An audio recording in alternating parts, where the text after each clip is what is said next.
Hi guys, welcome back to the Revive Stronger podcast. I'm your host, as always, Steve Hall, and today I have my friend Jeff Albert, the godfather of natural bodybuilding, back on the show. It's been a year since we last spoke on the podcast, and a lot has happened. He competed back in 2023, taking a top 5 placing at WNBF Pro Worlds in the lightweights, and we were reflecting upon that last time. Now he's in another contest prep, and he's looking to take the stage with the rest of the 3DMJ crew, which is going to be a really, really cool thing that I think a lot of us are excited about. So we dig into how has this prep been different to any previous? How has his mindset shifted as he's gone through his preps? We're going to talk a little bit about how previously he was very much focused on the outcome, whereas now it's much more about having fun, and how even at his level of where he's as competitive as he's almost ever been, fun is the number one goal. And if he's not having fun, he's not going to continue. We also talk about some of his back injuries that have plagued him over the last years and why he's incorporated some less axial loading lifts, why he exchanged his leg press, he put in a hip thrust, these sort of things to allow him to continue to improve and retain what a fantastic physique he's been able to develop. We also talk a little bit about social media, some of Jeff's likes and dislikes. We talk a little bit about the kind of hate against science-based information and what that really means. And we discuss just basically social media etiquette to a large degree as well. Loads of wisdom, lots of take-homes from this. Whether or not you're someone who's been lifting for a long, long time and competing for a while, you'll probably nod your head at a lot of this. And if you're earlier in your lifting career, you'll get tons of value from this and a lot of things to focus on. Jeff brings heaps of wisdom, and you should definitely take heed of his advice here. As a reminder, at Revive Stronger, what I do the majority of my days is coaching, and I absolutely love it. If that doesn't come across, we have a really personal way of coaching where we ensure we have video feedback between our clients and coaches on a weekly or bi-weekly basis, depending on the coaching that you've got, so you can really communicate super duper well. We can obviously talk about that more during a consultation. We take care of your nutrition, everything from calories to supplementation, through a flexible dieting philosophy, obviously then catering for your training, making sure that it's individualized to you, your context, to get the best results in your situation. We like to take care of sleep, stress, not take care of it, but keep an eye on it, keep you accountable to it to get the best results possible. It's very holistic, it's evidence-based, and we love doing it, and our clients love us too. So if you are interested in that sort of experience, you've got fat loss goals, muscle gain goals, you want to step on a bodybuilding stage, just feel and look better, then we might have something you're interested in. It's always linked in the description. But without further ado, let's get into the chat with Jeff. Jeff, the last time you were on the podcast was episode 397. I think I should know this off the top of my head, in the 450s now, so we're getting towards 500. So it's been a little while, a year since we spoke like this at least. We obviously got to catch up briefly at WNBF Worlds, which was and is always a pleasure. Unfortunately, I was competing, so wasn't all the way there mentally, especially when we first met. I can remember we took a photo and I was like depleted out of my mind, going in for weigh-ins, and I was the lightest I've been in, 2 decades or something. So yeah, that kind of happened. But yeah, we were reflecting on your 23 competition season, where you had a really impressive performance and came in the top 5 in the lightweight class, which was unbelievably competitive. And I mean, it just keeps getting more and more competitive, it seems. But at the moment, you're also in prep because you're going to be stepping on stage this year. You've actually already stepped on stage, I think, as a guest posee. Am I right? Not yet. Okay, so you haven't. That must have been from another guest posee. Yeah, I got my spreadsheet open because I knew you were going to ask me questions. That is 17 weeks away, so it's a little ways away still. But it's. I just want to first, before we get into my stuff, I just want to congratulate you because 450 some odd podcast episodes. That's pretty incredible. And I know probably a lot of listeners, including myself, has benefited greatly from tuning into you. So I just want to say thank you for doing what you do, because you're definitely an inspiration for a lot of people out there. I appreciate that a lot. Yeah, I just checked. We're going into the 470s, so wow, somehow more. I can't believe it. Yeah, that's consistency right there. So yeah, and you can probably flash back to maybe the first 10 episodes in comparison to the last 10 and be like, wow, I've come a long ways. It's kind of Yeah, like you don't our want to watch progress, those. right? It's slowly but surely you get better and better as you go. Yeah, I That's always cool. think if you do something for longer than the average person, you're almost by default above average. So that's Yeah. why I end up telling myself that, and I don't know. It's some becomes so. You're probably like this with bodybuilding, Jeff. Like it's like brush your teeth at some point where you're just like, I don't know any different. I just know I need to do this. Percent. I mean, yeah, it's like over 38 years now of lifting heavy things from A to B, competing for over 30. So it's like, yeah, it's hard for me to fathom that I would be doing something different or something else. And it's kind of a scary thought to think like someday I won't be able to lift weights, but as long as I physically can, I'm going to keep going. I had a chat with a client recently. He wants to do a marathon, and we just recently had the London Marathon, and he went to it, and I was also like, oh man, a marathon. I've always had that on my head as something I want to do. I'm like, I don't think I'll do it until I've I've retired from bodybuilding. And Yeah. he was like, you probably won't retire till you're like gone 60. So what are you gonna do? I'm like, yeah, by that point, I'm probably not going to be a great runner either. Yeah. Like, you know, some people they lose, like they like have little phases. Like, oh, I want to do this bodybuilding thing for like, you know, they do it for like 5 years. Like, okay, I'm tired, I'm bored. Let me do something else. They go do CrossFit or something. Like they're always jumping to one thing.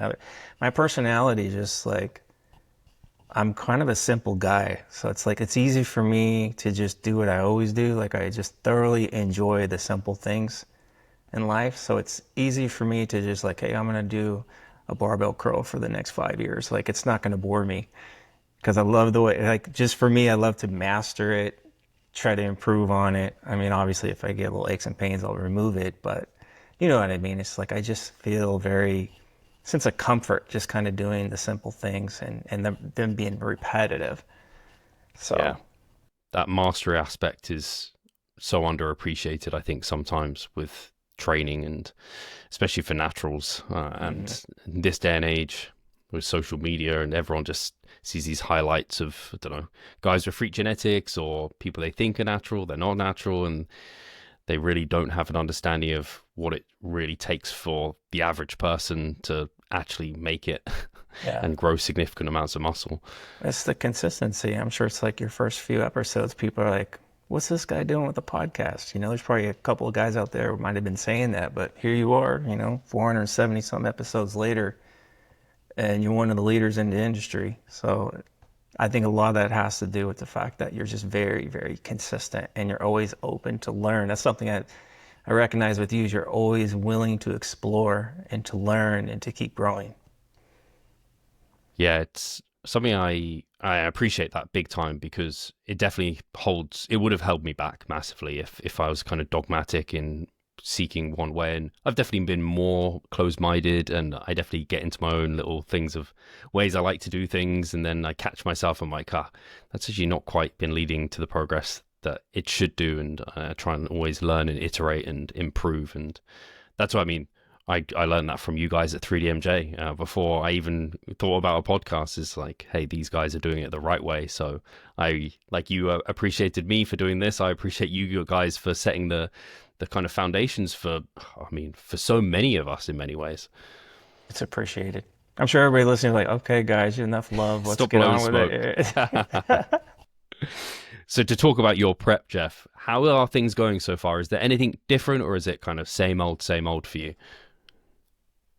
Say there's a lot of differences at all. I think the differences is obviously I'm older. It's getting more challenging from that perspective, but at the same time, it's kind of exciting as well because it's like, okay, what can I do with this older physique? So it's kind of new territory with that, and that's what's kind of fueling me. I would say a little bit more than, hey, I need to be competitive at Worlds or anything like that. Because I would say at this point, it's losing its passion in a sense, like the process of contest prep, because I kind of know what to expect. You know, I can't remember what number preps this is now, but when you've competed for over 30 years and like the last 10 to 15, it's like you kind of reach like the higher echelons of the sport. It's like you kind of know what to expect. So it loses the fire in a sense. So those who might be like new or intermediates right now kind of listen in onto this, like I always just want to say, like, it's okay to like not be where you want to be yet. Like that's part of the excitement is that chase. Just that the unknown of not really kind of knowing, like, okay, am I gonna be competitive, or am I gonna be able to gain 5 more pounds of muscle? Like, that's where the excitement is. When you get to this side, it's like you search for fuel because you just have so much experience. So, like, even before I started prep, I wasn't sure if like this would be the last one or not, and I'm leaning more towards this could be the last one. Like, I'm leaving that 1% chance that it might not be. I want to like finish the entirety of the process. I know the shows are fun. Like, that's a celebration. That's always going to be fun. But it's like getting down to 6% body fat. Like, that's getting more of a challenge. More so, like, I would say mentally. Because physically, I kind of like, yeah, my body's been there before. I know what to expect. It's just more the mental grind. So that's probably the big thing that's kind of been going through my brain with this prep so far. It was hard to get things started, to find the whys. I always ask myself before I start a prep, what's the why? And it's never more than just one why for me.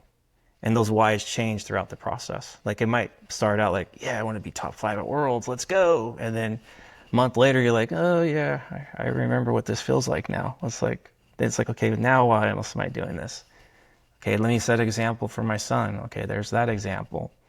But now I don't feel like I need to prove anything to him, because he's already seen me go through this process before. I live with him daily, so he knows the human being I already am. I don't think I need to be a competitive bodybuilder for him to, see me any different. So it's just like I guess I'm just searching for a bunch of different whys and what's the real purpose, what's the real meaning for me anymore. And it's the unknown, right? It's like, okay, I'm going to discover a lot of that in the future, not so much always in the moment or even in the past. So that's kind of a little bit of the exciting part for me, is like, okay, maybe I discover something that I didn't know about myself. But as far as like being top 5 at Worlds, it's like, cool. If it happens again, I could say, great, I did it at the age of 54 instead of 52. That was already an accomplishment. I mean, that's cool, but I don't think it's going to change perception of people out there. And it's not going to change my perception of who I am, because I already know who I am, how successful I've already been, and what I mean to 3D Muscle Journey, to my athletes. Like, I don't think it's going to change anything. So it's the unknowns. We'll see. The answers are there. Yeah, I can definitely see because I've even had moments where I've definitely questioned why I'm continuing to go down in this path, and maybe if I don't get some placings that are superior to before, or if I'm not happy with the improvements I've made, maybe I'll just like bin it off in a sense. Obviously, it's always going to be part of us, but the amount to be as competitive as we want to be on stage, you have to invest so much. It's not just that training session. It's not just the food during, it's the sleep, it's the social relationships, and I don't know, potentially sacrificing going on trips and holidays, especially for you with your family, and they're getting older and there's more opportunities there. So I guess that's maybe what you're alluding to in terms of the mental side. It's the why isn't obviously as strong, and there's more opportunities elsewhere, and the kind of opportunity cost is greater, therefore. Yeah, that's like, okay, I mean, I look at it from a placing perspective. It's like, realistically, am I going to win a world championship? No, I'm not. I mean, unless the top 5 all of a sudden are like way, way off, and like, okay, this is my opportunity because everybody's off, but chances of that is 0. So realistically speaking, I look from that perspective, like, okay, let's try to crack the top 5. That's great. It's nice to have that as a fuel. It's a motivation, but it's not going to truly define my success, because chances are it's going to be a totally different top 5. It could be a better top 5 than it was in the past Worlds. It could be a better top 5. But I mean, it is this cliche. If you level yourself up, you've already won before you got there. And then everything else is kind of like out of your control. And to me, this sport is not so much a sport. It's more of an art show. That's how I kind of view it now at this stage. So I kind of just going into it like, let me display my art. Like, let me express that. And, if I need to have a 1 on my chest or a 10 or whatever, like, it's not going to change the physique at all. So it's just like, I just don't put as much stock, I guess, into the outcomes at the end. Like, Last Worlds, when I got fifth, to be honest, I was trying to get top three because it's the highest I've ever been was fourth. So I'm like, okay, that was part of the why during that prep. Let's see if I can level it up. And when I got off stage, I was disappointed for maybe 30 seconds, if that. And I was like, okay, cool. I got fifth, top five. That's not too bad. I got to do my posing routine in front of my son. That was, okay, check that box off because that was part of the goal. And I was like, okay, my family's waiting for me out and friends and all that, so let's just go celebrate. Where in the past, if I didn't get the placing I'd want, and I can reflect back to a specific show back in 1995, way back, Steve, before were you born then? I was 5. You were 5 years old, man. So you were throwing tantrums for different reasons, right? Yeah. My mom did give me an extra scoop of ice cream. You started crying, right? Like, I didn't get the placing. Like, I expressed that like a toddler walking off stage. I got robbed, I got screwed. And it's like, when I look back on that, I was like, man, that was just not a very healthy mindset or approach to the sport. So for me, the placing is just like, it's not a heavy fuel anymore because of that. So, yeah. I think that makes sense. When, like, I actually just had 2 competitors this weekend, and both their first time, both in the best shape of their life. And they both had massively enjoyed the day and did fantastic, but they're quite different placings. And it's just a case of they didn't compete at the same shows. There's different calibers at different shows, different people turn up. You're in different kind of categories. Just like as you said, so much out of your control that you can't even control necessarily what weight category you're in. If the weights get moved around on the day, you could be the lightest in the certain category if it doesn't fall in your luck doesn't fall in your favor. I think I saw a post by Alberto where he kind of said about competitors, I don't know, blaming the judges and kind of being upset about results. But equally, there's times of which, maybe something didn't land in your favor, but there's times it does land in your favor where you're like, how did I get this placing? And 100%. That guy? Yeah. So sometimes it falls your way, sometimes it doesn't. And ultimately, as you said, that's why you have to focus on the process and having that. It's nice to have that fuel. Like I know for Eric and for me, turning pro was a big part of the fuel for our last seasons, and now he wants to place in the top 5, and I'm probably going to try and follow in those footsteps if I can. But at the end of the day, if you don't enjoy or get something from the process, then you're going to give up. I think it's healthy to want to improve placings, because it levels you up. So even if you don't get that specific placing you're looking for, chances are because you're driving for it, you've leveled your physique up. Your art is going to look a lot more superior because of that. So you got to have that healthy mindset around the competitiveness. I think you have to have that. Even looking at other bodybuilders, we're all have different genetics and all that stuff. It's almost not fair to compare yourself, but I think it's good to compare if it means it pushes you to your absolute best. And I've used other bodybuilders as fuel to level myself up. Good example would be 2019 when I was using Sam Okinola as fuel because I competed against him. He beat me. I had one judge give me a first. So I'm like, okay, well, maybe I can sway the other judges my way in the next show. So we had a show 3 or 4 weeks later. I'm like, okay, I got to get more conditioned than him. I got to push myself to get even leaner because I know Sam's going to be on it. So indirectly, he pushed me to be at my best. And of course, he beat me again, which is perfectly fine. But I leveled up. My physique got better because of the work I was putting in, but also because indirectly he was pushing me. So I think you have to have that healthy mindset when you compare to others, because if it's unhealthy, then we all know what happens there. It's like you start to not give yourself enough credit, or you're not putting enough value on yourself.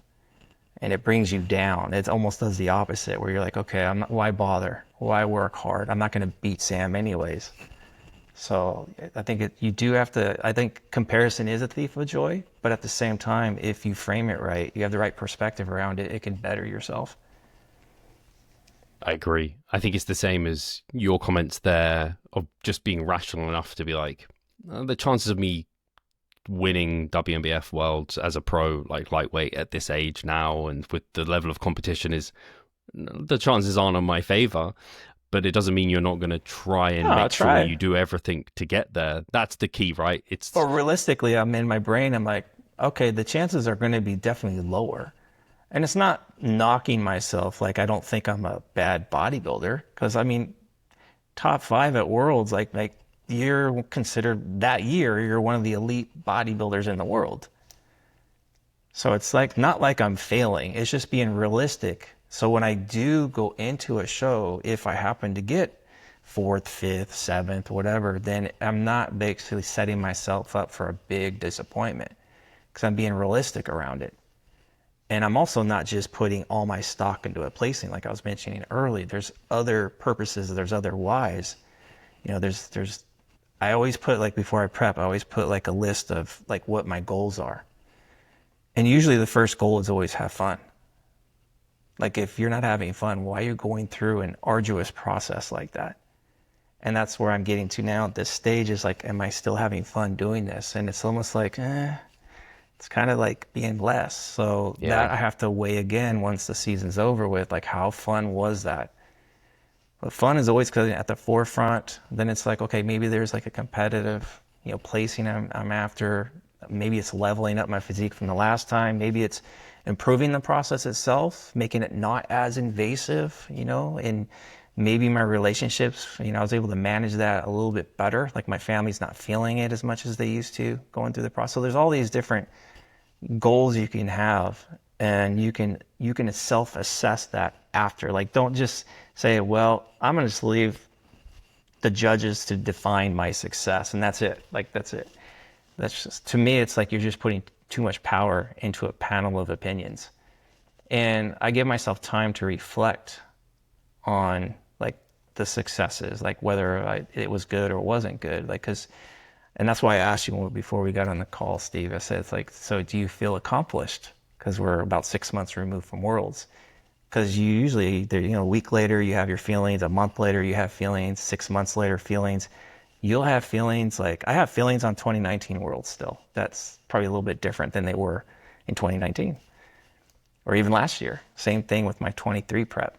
So it's just, I always like want to have time, like give myself the time to, like, in a sense, just assess and to really just, get some validation on everything.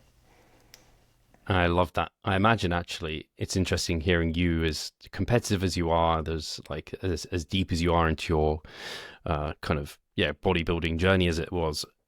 Your number one why is, or goal, is to have fun. I imagine when you were first competing, it wasn't to have fun. It was like about the outcome. Yeah. I was highly competitive. Like, in my 20s, it was all about winning and gaining notoriety. And, back then there was no social media. And I didn't even know what a pro card was back then, because I didn't even know what natural bodybuilding was when I first started competing. I didn't learn about natural shows until like the late 90s. And I was already about 5 or 6 years into my competitive experience. So it's more about just winning the local shows I was going to, getting in the local newspaper, because it was covered in the newspapers. And if you didn't win, it was like a huge disappointment. So just, I had like a lot of extremism. Like, my emotions were kind of like always up and always down, always up and always down. And I kind of learned over the years, like, part of longevity and sustaining in this sport is to keep your emotions even keeled. When you're winning, don't get yourself too high. Don't think you're bigger than life at that point. And when you lose, don't get down on yourself. Because you're going to have those ebbs and flows. And I think that's the reason why I've been able to do this on a high level for such a very long time, is the longevity aspect's more about, like, your mindset. It's not about, like, foam rolling and stretching, all this good stuff. It's like, it's part of it, I guess, but it's more so just like how you're approaching your pace and your mindset. So everybody's probably wondering when we're going to talk about, like, how many sets we should be doing. Yeah, I don't know if we'll end up getting into a high volume, low volume debate at some point. This very often happens, but I really appreciate these discussions, because I think they're just, especially if someone's listening, they haven't competed before, or maybe they've competed once, or they're in prep at the moment, that kind of mindset, and the mindset you have to competing, I mean, it just speaks for itself, the number of years you've been competing and the fact you're still going, the fact you're still enjoying it for the most part. And this is the first season where you're kind of questioning that to some extent. It's so important because to get to your best physique, we were just talking about it with me, like if I hadn't gone for as long as I have been, I wouldn't have got to where I am. I didn't kind of see I didn't turn pro in my first season, second season, third season. Like it's take a decade to kind of get there. And so if you're not having fun, you're not going to keep kind of adhering to the process that's going to get you there. So I just kind of, for anyone has those outcome oriented goals, like don't forget to have fun. I think sometimes people think, oh, if you're having fun, that means you can't be as competitive. It's like, no, actually it could be the opposite. It could lead to you being more competitive. My son, he's in karate. He's almost going to be black belt. He goes in for his testing next month to get his black belt. Well, his instructor, his master. So I've kind of learned a lot just by observing the way he instructs the class, and I've applied it into my coaching. And there was this parent that was sitting next to me, and his son was in class, and his son was a yellow belt. And the instructor, he gave a lesson, then he walked to his desk, and because he has like other black belts that teach the class as well. So the main instructor walked to his desk, and so the parent walks up to him and says, my son really needs help with these kicks. He needs to make sure this, and this, and this. Like he's basically telling the instructor how to teach his son. And he listened. The instructor listened, and then once he was done, he said, okay, so he's a yellow belt, and right now we're not really trying to work on making his kicks super, super precise and his punches super tight. It's more about him like communicating with the other classmates, learning discipline, learning respect, enjoying what he's doing. He goes, the precision and all that's going to come in time as he goes up the steps. So like when I was listening, I was like, okay, that makes a lot of sense. It's kind of how I coach as well.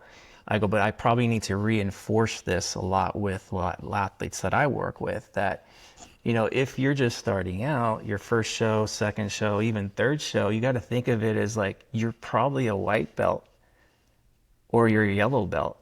So the expectation is you're not going to be a black belt in your first show unless you're just like genetically gifted.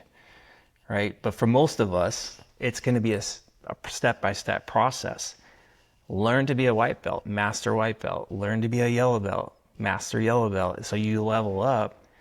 And I think both you and I are a reflection of this, Steve, because I think we're a lot alike in so many ways. That's why I wear a hat today, so I can cover up my bald head. And I put the glasses on, though. Yeah, right? So, but like looking at your journey, it's like where you started your first couple of shows to where you're at now. It's almost like, okay, now you're operating at a black belt level.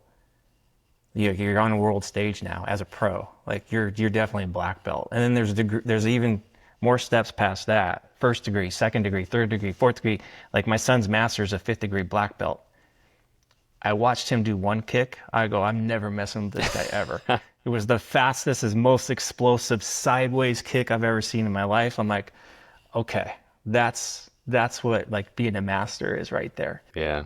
So I think as bodybuilders, like, I don't know, for whatever reason, we always feel like we need to be like 5 steps ahead. It's the eagerness, it's the impatience, the expectations aren't always realistic. And it's probably because social media, we see all these guys like, okay, this guy's only 22, he's a pro. Like they're just so like, well, maybe he started training at 14. Maybe his genetics are like 10 times superior than yours. But I think it's just the mentality I've had is like, okay, I need to make sure that when I'm coaching like what level they're at. So what information do they need on that level? Like I'm not going to teach a white belt to be a black belt. Like I'm not going to give them a bunch of advanced information at that point. Yeah, I think that's a really nice way of analogizing kind of people within bodybuilding, because it I guess Eric argues it is a sport, and some people argue it's not a sport, but it's a bit of just quite a different one. Like you said, it's very much an art form and everything like that, so it's sometimes hard to have those parallels. Actually, it's even, I know we're kind of speaking about it with Will Tennessee going pro this past weekend, and there was some people that were like, oh, natural bodybuilders, like they don't get shredded legs, and this is very normal. This is the standard you should expect from natural bodybuilding. And people seem to really struggle with the idea that there's like people who are better and worse, and like there's leagues within sports, and there's better and worse teams even in like in football or soccer, the Premier League, the top of the top within the UK, and then there's better and worse teams within that. And it's similar within even like amateurs to pros, and then within the pros, like you said, there's elites, and like there's people further ahead, further behind, and what have you. And I think it's just kind of recognizing, coming back to what you said in terms of being realistic with where you're at, and therefore setting your ambitions appropriately, not holding yourself back, but not setting yourself up for failures. If you can do that for your clients, it pays big time, because then they do enjoy their time on stage, which is what happened with my two guys this weekend. Thankfully, they were both just like, hey, the placings actually didn't matter. I just enjoyed the heck out of it on stage. Yeah. Look at like first timers, like, oh, I got to get up there. Like, obviously, because they're online looking, and they see, it depends on what they're looking at. Like, if you're looking at a high level WNBF show and you're like going to be competing for the first time, you're like, how am I going to compete with that? Like, well, you're not going to compete with that. You're going to go to this show, which is probably a little more local, and you're going to enter the debut and the novice divisions, and you're going to be in with your peers. And then you get to see where you're at within that realm. And after the show's over with, you get to see in comparison to how that group of people was, like, okay, what do I need to work on to make myself better? And it's okay. And then you make yourself better, go to the next level. Okay, now we're going to maybe do the same show again, but we're going to do it in the open class now. And we're going to see how we stack up there.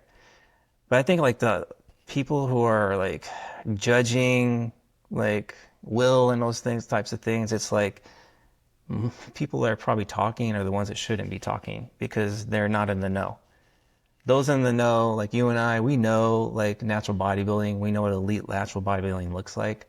And we know there's levels within it. It's like NBA too. Like you can look at the worst NBA player, and when you compare it to all the rest of the NBA, you're like, yeah, that guy's not very good.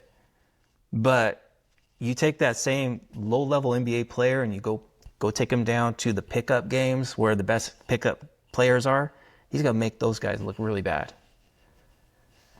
So I think people is just like, a lot of it's ignorance. And like for me personally, like my thumb does this on those type of posts. Yeah, quickly pass. Because it's like, okay, it's kind of like the parent trying to tell the master how to coach the yellow belt, right? It's the same thing. It's like, and he did it in a polite way, but basically he did this. Yeah. Yep. Absolutely. So for me, I'm not going to waste energy and drama on me, because I want to put more energy into myself. How can I make myself better? Well, making myself better doesn't mean talking shit about other people and creating drama, especially if I'm not the right person to be talking about a subject, because then now I got all these followers basically parroting exactly what I'm saying, and it's ignorance. Yeah, you do see that. It spreads like wildfire, unfortunately. I did want to ask, actually, in terms of competing this year, the WNBF have just started Classic. Mm-hmm. Is that on the cards for you at all? Because it feels like it's somewhat up your street in terms of like your symmetry is very good, your posing is very good. They're pretty important within the Classic division. So is that something that you've got your eyes on at all? I thought about it, because I feel like I can go about both routes. Because, I look at my competitive career, like I've always done the Classic poses. Like I was doing Classic before Classic was a thing.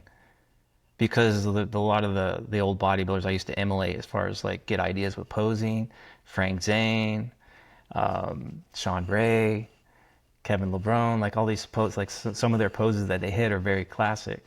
So it's always just like, that's always been bodybuilding to me. And we kind of know where Classic came from. The IFBB, the open division got ridiculously freaky. So to make it more enticing to more of the general public and to get more athletes involved, it's like, let's do this Classic thing so it's not as freaky. And now the natural bodybuilding federations are doing it, and the physiques, as far as the muscularity and the size, is not much difference there. But WBS trying to differentiate the classes a little bit better, like looking for different things. But yeah, long-winded way of saying I could probably do both classes. But the thing is, you have to like for me to do Pro Classic, I have to qualify for that. You'd have to go back to amateur and actually qualify it. So they're not allowing like current pro bodybuilders to just automatically become pro classic bodybuilders. So I don't want to get into the politics of stuff, but let's just say that I may or may not be able to do it. We'll see. But I don't know if I want to either. The only reason I would do it is because I can compete more locally. Because as a pro, I have to travel, right? But as, there's only so many if I shows. compete as an amateur, then I have more opportunities. But then I'm potentially going up against my own athletes. So I don't know if I want to do that. Yeah, that's always part of it, isn't it? I've actually, luckily enough, I don't think I've ever competed against any of my own clients, but it's not fun when... Actually, no, maybe have I? Yes, I have. No, maybe I did. I think I might have once. Anyway, my brain's scrambling. I don't want to try and commit to one or the other. I was definitely at the same... I've been at shows with clients. I don't know if I've actually been in the same kind of category there, but yeah, then it's a bit of a conflict. You also don't... I guess in some ways you could look at it winning either way, because it's like if you lose to them, and that's a win because they won. But if you beat them, then you beat them. But at the same time, I think you're probably the same way with me, Jeff. You kind of prefer them to beat you, and you kind of feel bad if you took a placing from them. I just don't want there to be like any of that. I mean, I think it would be like, I've done it a couple times, to be honest with you, and it wasn't too much of an issue. It's actually fun, because you're like, okay, you're connecting a little bit on a deeper level with the athlete. You get to hang out backstage, you get to pump up together. Like, there's a lot of pros to it. But there's also, like, when you're on stage, there's also like competitiveness there. It's like each of us don't want to lose, right? Like, it's like you don't want to place low when you're up there.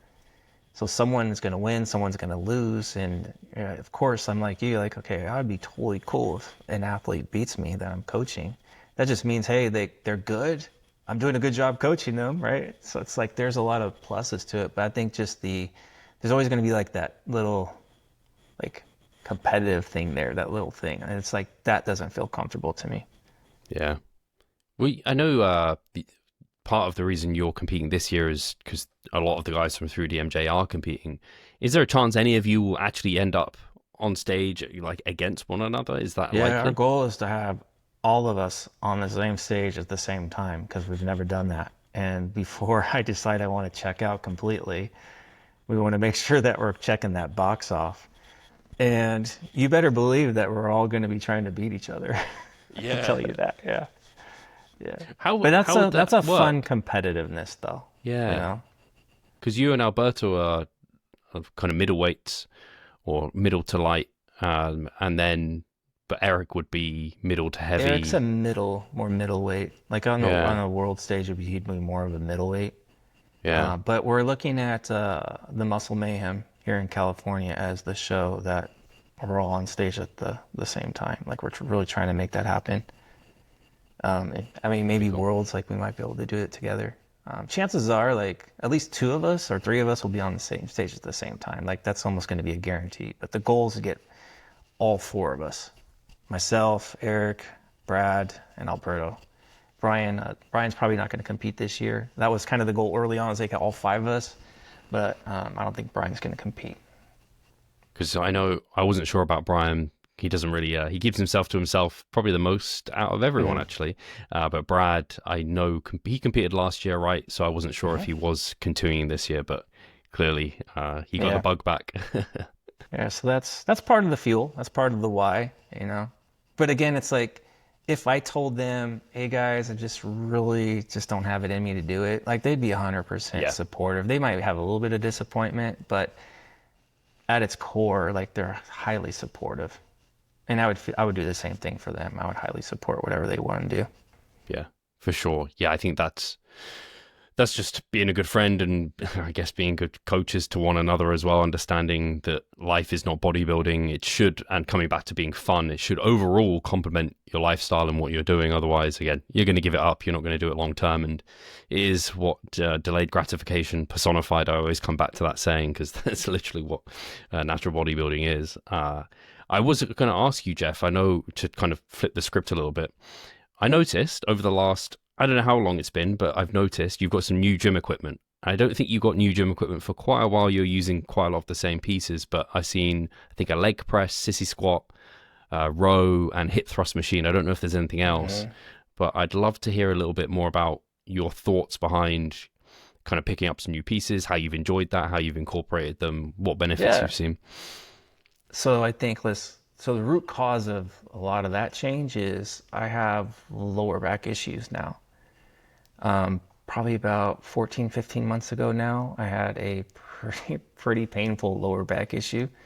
I had sciatica going down my right leg. I lost function in my right calf. Like I couldn't go like do like a half inch off the ground as far as like a calf raise. I had no function. So long story short, got an x-ray done, learned a lot just by having an x-ray. Like I got spine degeneration. It's like more age related. L4, L5, L5S1, there's narrowing disc space. And I have retrolisthesis, which is a shifting of the vertebrae, L5S1 by 5 millimeters. So that right there, once I learned that, explained why prior to that for like a good year and a half, like things like RDLs, deadlifts, squats, like those big movements they weren't painful, but they felt off. Like I could never really groove it that well. Like things just felt like way off. I'm like, why can't I just groove this? There's no rhythm.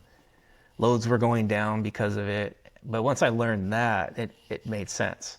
So I had to change my approach to training, especially when it comes to lower body. So I had to like find exercises I can do that and create a lot of axial loading. So that's why I was like changing out some pieces in the home gym. So I had that like Power Tech compact leg press, which is kind of a hybrid leg press hack squat. It was just putting too much burden on my lower back. So I sold that, got the leg press. Leg press, obviously not as much axial loading there.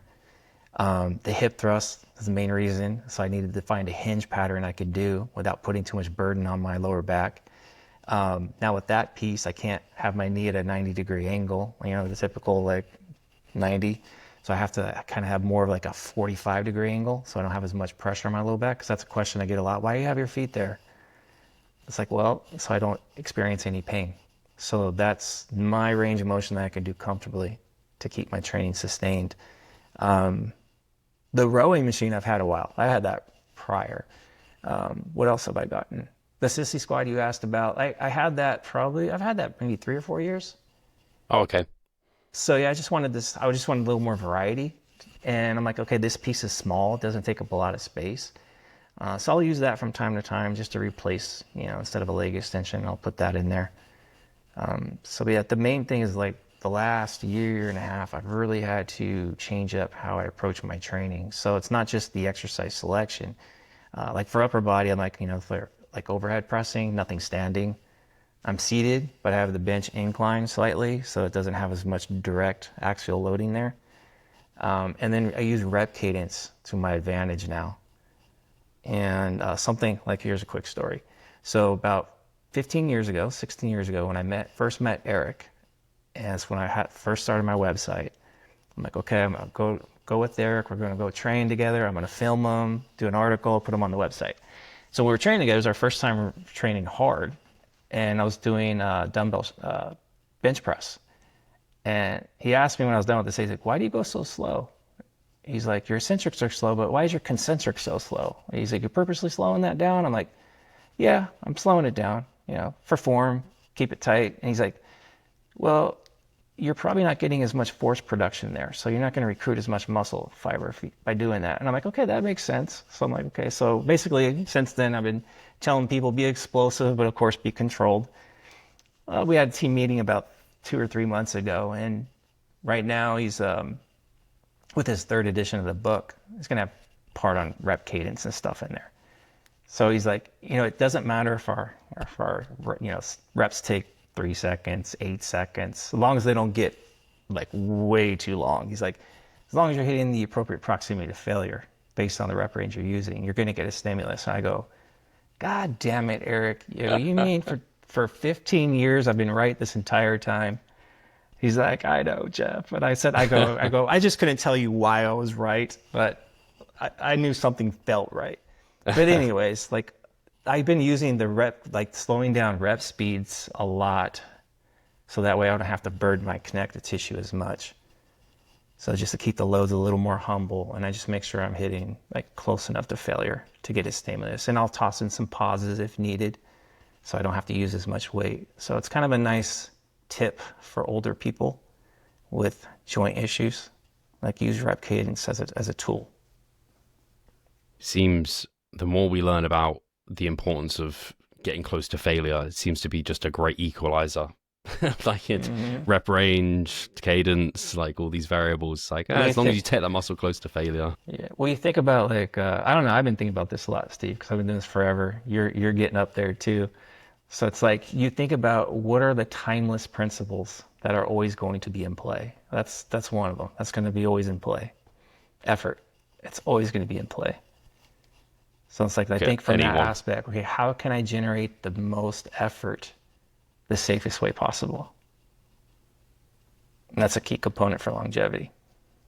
Yeah. Is there anything, was there, I guess, is there anything you regret? You mentioned the tempo thing, but is there anything within your training you think you could have modified to circumvent this? Or do you think, like you said, aging, do you think it's just kind of like there's nothing you would have done particularly differently? It's not like you're Ronnie Coleman in crutches or what have you. It's nothing acutely happened. It's not like, oh, snap, there goes my back. It's okay now. I shouldn't have never done that. I think it's just a lot of it, I think, is genetics, age. My dad has spinal stenosis, so I think a lot of it, some of it's genetic probably, aging. Like it's not just my lower back, like my x-ray shows degenerative issues all throughout my spine. And every like I'm sure older bodybuilders are listening right now, they're probably shaking their head, yeah, because it's like your connective tissue, like my muscle's fine. Like I can generate force, like I can push things fast if I wanted to. It's my connective tissue is gonna be like, what are you doing? Yeah. And even just like moving around, like I'll feel like my shoulder will just like little pops. So it's like a car, like a chassis. You drive a car for 30 years, like all the joints in that chassis start to get old, and they're not as pliable as they once were. So you have to basically, again, it's a part of longevity is like mentally, like the approach and respecting your body and listening to it. And just I always tell older people, they're like, oh man, I can't used to do what I used to do. It's like, yeah, you can't. So why are you trying? It's like, why are you trying? Why are you trying to be 10 years younger? Why are you trying to be 20 years younger? Accept the fact that where you're at now, okay, what can you do, or what can you do better in a way that's going to keep you moving forward? And the way I look at it too at this point, Steve, is like, not to sound arrogant, but I'm a black belt, right? So when people say, "Well, Jeff, you ever really progressed?" Master black belt. And it's not to sound it's confidence, but it's not arrogance, because when people tell me or ask me like, "You haven't grown in like 5 or 10 years. You look the same." I'm like, "Well, okay, fair enough." I go, "But does that mean I reached my full potential?" And if the answer is yes, which I'm pretty confident it probably is, then that means I've reached self-mastery. I've beat the game. And then part of beating the game is maintaining it. And I've done a pretty good job of maintaining it. How am I maintaining it? Again, it's changing the mindset. I'm not 43. I'm not 33. I'm not 20. I'm 53, almost 54. So I'm respecting the fact that I am 53, and I'm finding tools to keep me going and maintaining this self-mastery. And that's a part of evolving and learning and growing, is keeping an open mind and finding ways to keep yourself going. Sometimes that might mean paying attention to the science. Like I can't stand right now that people are bashing science, because I almost guarantee everything that people are doing in the moment when they're bashing science, it's because of science. The things that you're actually doing now is probably because it's been researched. You probably just don't know it. And then also pay attention to your own experiences, but also pay attention to other people's experience, because you can take things from other people and apply it and explore it. So you just have to look at all avenues and keep an open mind and keep growing that way. Yeah, the bashing of science is perplexing to me. I kind of understand it, but I related it recently. I know, I think it was Coach Kassem did a post recently where he was speaking about it, and I think he was kind of alluding to it's not so much science that people are bashing, it's whatever people have said is now science. Like they're saying X is science-based, but it's not. Like that's not what the evidence-based space is saying. That's not what an Eric Helms is espousing. You've kind of made up something, it's a straw man, whatever it is. And I was kind of saying it makes me think of, I don't know, people say they have trauma or PTSD, and it's like, I don't know, their dog woke them up in the middle of the night. I was traumatized. It's like, that's not actually trauma. Like, trauma is much more serious than that. It's like, now that word trauma doesn't mean anything, because now it's being used to, like, for the wrong things. That's what it feels like with science to me, where people are saying this is like science-based lifters. It's like, that's not what I think of it. That's like, now it's a characterization of this guy training not hard, super skinny with like this ultra precise form and technique or whatever. It's like, that's not science. Like, science says training really hard is important. It's a social media issue, right? So it's, some people shouldn't have platforms, but unfortunately they do. Yeah. And they have a microphone, and there's going to be people that aren't in the know, and they're going to absorb it, believe it. Now they're parodying it, and then there you go. We got issues. So it's tough. So for me, being in this space, I kind of just stay in my own lane. And I'm like, I rarely do I like post something that's speaking in general terms, like for the masses, because that's not my specialty. That's the Eric Helms of the world. Like, they're really good at speaking to the masses in a productive way. I'm more like, here's my experience. This is how I do things. This is why I do things. Now, you as a consumer, you get to take it for what it's worth. And, if you want to explore and you maybe try something out and it works for you, great. If it doesn't, okay, it doesn't work. You learn, like, okay, that thing Jeff said, it doesn't work for me. But then it's like, okay, be open enough to try something else. So it's tough though, because like anybody else, I scroll with my thumb and I'm like, oh my gosh, that's so frustrating. And I want to dive in there. But I know from my own mental health, it's not good for me to engage. So I know for me personally, like, I could do more good putting that energy into just keep doing what I'm doing, just keep putting out the same content and be consistent with it, just like your podcast. So it's very consistent. People, and if you follow me long enough, then you get to know who I am, because I'm being genuine, I'm being me. And that's when I look back and I'm done. Like, I'm done being a competitive bodybuilder. I'm done coaching. I'm retired. I'm sitting in my rocking chair. Like, I look back and go, okay, I'm very content and satisfied with the work that I did. I can say, like, okay, I think I made the sport a little bit better just by being true and to my own values. Yeah, this is actually, it's funny. I picked this post out that you did recently. It was basically saying why you don't make reaction content, where you did, basically someone was asking for you some opinions on what someone was doing. And yeah, I think it's really refreshing to hear, especially in today where I've tried doing reaction content. It always rubs me the wrong way, where I'm like, don't know if I really like that, so on and so forth. So yeah, that was just something that that I wanted to bring up.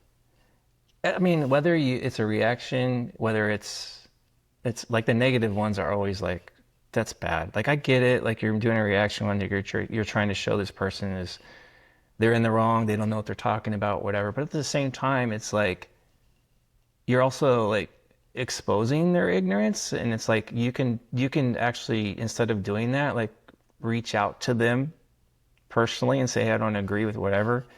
Have a conversation around it, and then maybe they're more willing to say, yeah, let's do something together. But it's more like, hey, they look dumb, I'm gonna make them look even dumber. Now I'm gonna expose them to my 1 million followers. Like, to me, it's just like, that's not how I was raised. Like, my parents didn't raise me to be that way. So like, why am I gonna do that online? And even the positive stuff, like, I've had people use my content in a positive way, but to be honest, it pisses me off, because one, you can actually message me and say, hey, do you mind if I use that? Like, where's the respect? There's more respect. And this is more like a human level that kind of rubs me. And I don't really express this too much publicly, but it's like, just have decency to actually say, hey, is it okay if I use this? And I've had people use my stuff and it's positive, but it's not accurate. I had high volume guy. Someone said I was a minimalist to a big audience. And I'm like, I'm not a minimalist. I'm one who strives for efficiency, self-mastery. There's a difference between efficiency and minimalism. So now I have like all these people reaching out telling me I'm a minimalist. So it's like, it's very frustrating and basically, if you would just say, hey, I'm thinking about using this, what do you think?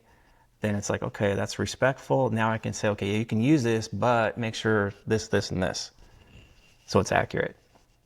But anyways, that's a I rant, could man. social media etiquette.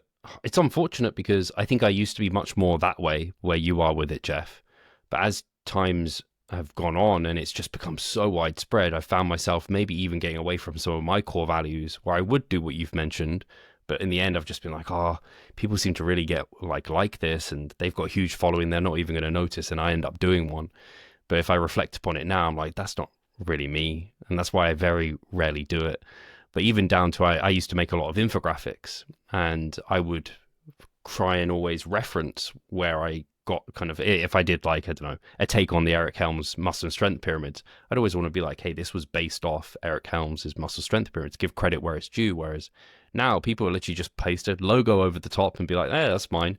Like everyone's doing this, right? So it's fine. It's like, oh, people really lost their humanity a little bit with social That's media. yeah, that it's, I don't know if it's just the era, or I'm getting older or whatever, but just how I was raised, my values, like, treat people how you want to be treated.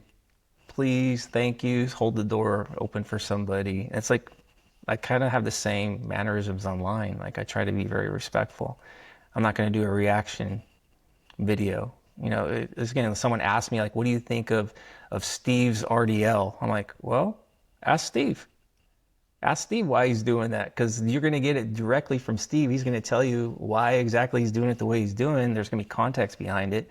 It's going to help you out more than if I say, well, I think he should be doing it this way, but I don't know why you're doing it that way. It could be just straight ignorance from my part because I don't know exactly why you're doing things.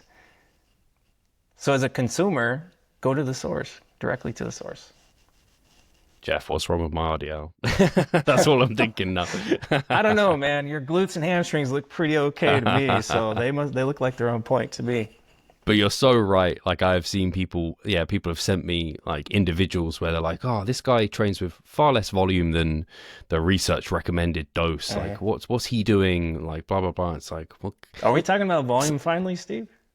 there you go. It had to come up, didn't it? But it's just, yeah, it's kind of frustrating. People miss the forest for the trees a little bit. And again, well, I don't know why people end up like, I can't think a situation where I would message someone else about it versus the person, unless, yeah, I guess people feel like they don't know the person. Maybe they don't know me. Just in that scenario, they're like, I don't know Steve, why would I message him? I'm going to message Jeff. I trust Jeff, I know him.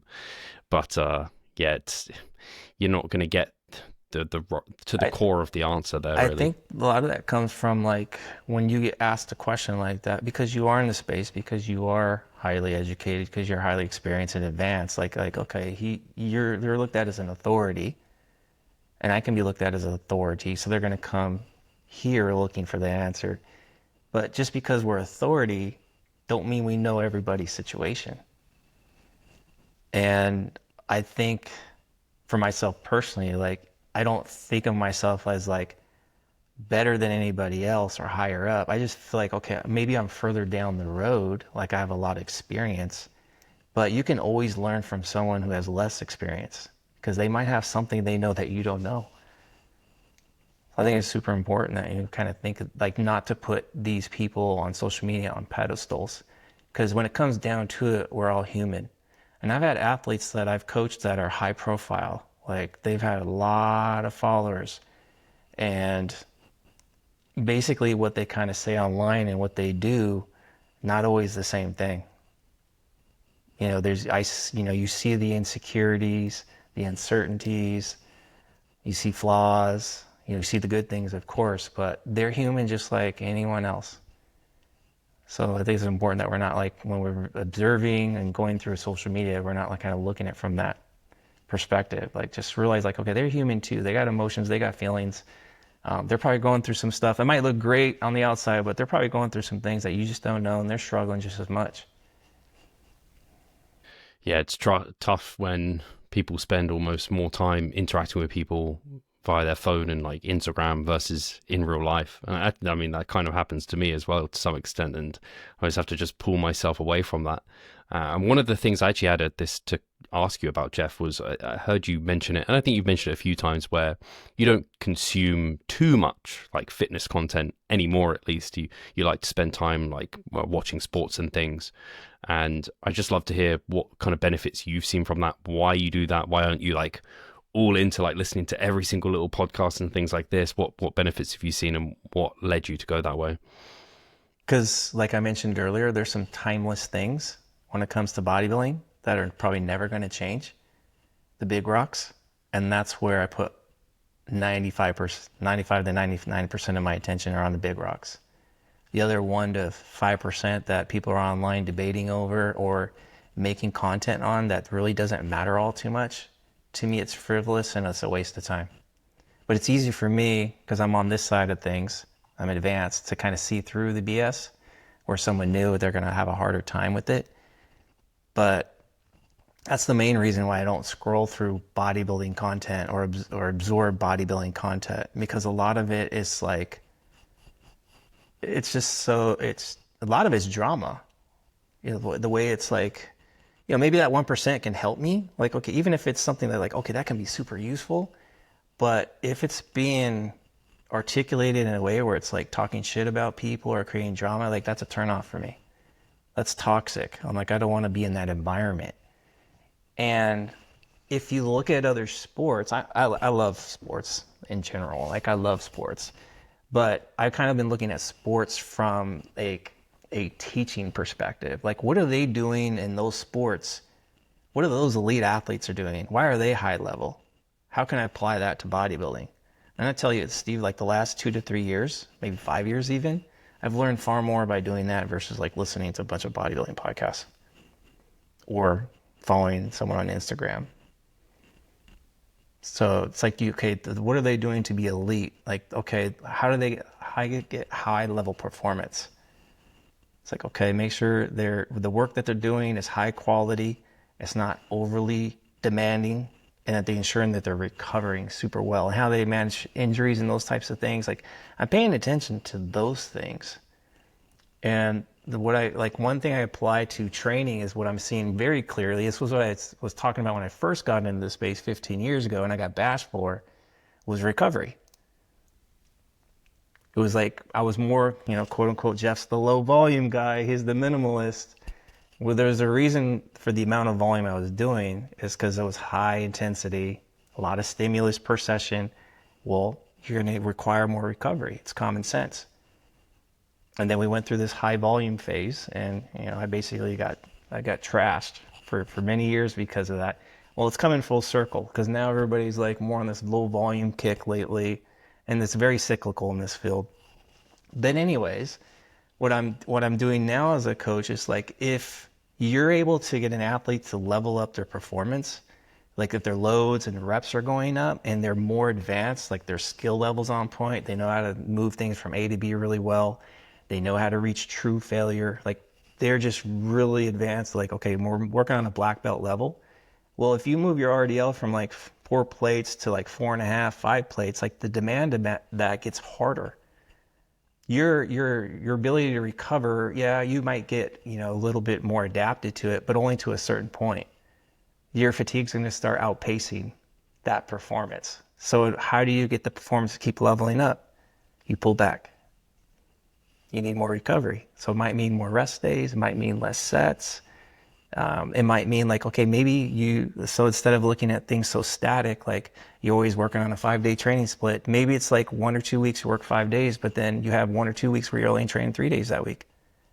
So you get more recovery days. So it's things like that I've used from the sports world and apply it to here. And I can tell you, like, a lot of the high level athletes that I work with, like, they just continue to level up, not by doing more quote unquote volume, it's more quality work. Yeah, I think it definitely, whenever I've taken a step away from the industry and space a little bit, and it could be listening to a variety of different things. I don't often listen to or watch sports so much, but if I just go dive in, it could even be finance or self-development or anything like that, mindset. Like, I always find things that I'm like, oh, that's actually more powerful than the latest study or what have you. And I like to bring on the science, like, we're not bashing science by any means, but it does seem that often The people who consume tons of that content is because they feel like they're missing something, like there's a silver bullet or there's like a secret out there for why their progress is slower. But it's like, actually, no, you just need to do the basics for years and years and years and keep going. Yeah. The longer I've been doing this, I think I've said this loads of times, the more I do this, the more I respect the like wisdom of people who've been doing it longer, like yourself, Jeff. When I just look up to like what things you've been saying, I'd be like, yeah, Jeff had it right. Like that those big fundamentals, the big rocks don't like if and people underestimate the amount of kind of emotional stress and energy it takes to try and stay on top of like every latest post and whatever it is. So yeah, I think it's refreshing to hear from yourself just, hey, taking time out again can make you better, just like having fun during a contest prep and making sure that's a big priority can make you actually more competitive in the long run. I appreciate that, Steve. For sure. It's good to remove yourself from the daily grind of bodybuilding. Like, it's probably the best thing I've done in the last few years. Is just like, okay, let me observe other sports. You can look at like professional dancers or whatever. Like, you can look at all these like other areas and see what they're doing on a high level and take the principles there and apply it here. Because like you said, it's like the studies are great. Like, okay, length and partials, that was great, but it's like, do I need to teach a white belt at like length and partials right now? Like, they can't even move from A to B correctly yet. But they're really focused on it because they watched a 2-hour podcast on it. When that 2-hour podcast, they should have said from the get-go, like, this is probably not for you. This is what I wish some podcasts would do. Not yours, Steve. Like, just in general, like the whole industry. It's like kind of like the movies, right? Like when you go, like, I'm not going to take my son to a rated R movie, right? Caught you, yeah. Rated G, rated PG, rated R, you get right. So as a rating system, it's like the podcast is like, okay, this one here should be like newbies. This one's newbies and intermediates. This one's more advanced. So when you go into it as a consumer, you know, okay, this one might be a little more catered for me right now or not. Or I'm watching something that's more advanced. Let me tuck that in for later. So, but anyways, that's just a wish list. Oh, I like that. That's actually great because I do sometimes think, I think generally that the content and discussions I have are selfish to me as I'm like interested in them. So then I'm like, yeah, other people like me might find interest, but it's a very selfish endeavor. But I did a like solo one on bulking recently. And I was like, oh, maybe those are like the more like ones to come to when you're like a bit newer and you can kind of get a bit more of a broader understanding of things. Just like podcasts probably aren't the best tool for education, to be honest. Like, I mean, not to be honest, they're not getting a muscle and strength pyramid, nutrition and training one. If you haven't got those and you haven't read through them, they're going to be better for getting a full comprehensive understanding of the importance of things and the hierarchy of everything that we've spoken about here. These are more once you've already read those and read them a few times to kind of keep you adrift of what's going on and kind of keep you interested. So yeah, Jeff, this has been a fantastic chat. I'm excited for your prep and hopefully you do step on stage. And man, if you can step on stage with the other guys and everything, that'll be, yeah, you'll get some amazing photos. You have some fun times. Appreciate the support. I will step on stage, Steve, because I when I commit to something, I don't back down from it. I mean, unless something major happens. But yeah, for the most part, we'll be on stage. It's just a matter of like, will I be on stage again after that? That's the bigger question. Got you. And you're documenting it pretty closely from what I gather, like every couple of weeks or every week you're getting out a vlog and documenting the whole thing. Being kind of lazy, like on it. Instagram, I've been lazy as far as giving regular updates. Even on YouTube, I might sprinkle something in there. The YouTube, I've been kind of hitting some different topics lately, different approaches. But yeah, I'll definitely sprinkle some in here and there. I just don't think that's going to be like weekly updates though. Yeah, you don't want to overcommit and then, like you said, not stick to your word. It's always like, that's a massive frustration of mine as well. There you go.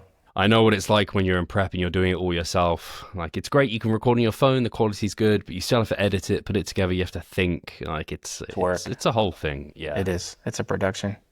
Absolutely. But if people do want to keep up to date with you, Jeff, they should be following you on Instagram. That's where you're most present. Obviously, I'll link the 3DMJ YouTube as well. Appreciate it. Yep. Those are the two main places. Be linked in the description. And again, thank you so much, Jeff. I think everyone's going to really appreciate your wisdom again today. And we'll talk to you guys soon. Take care.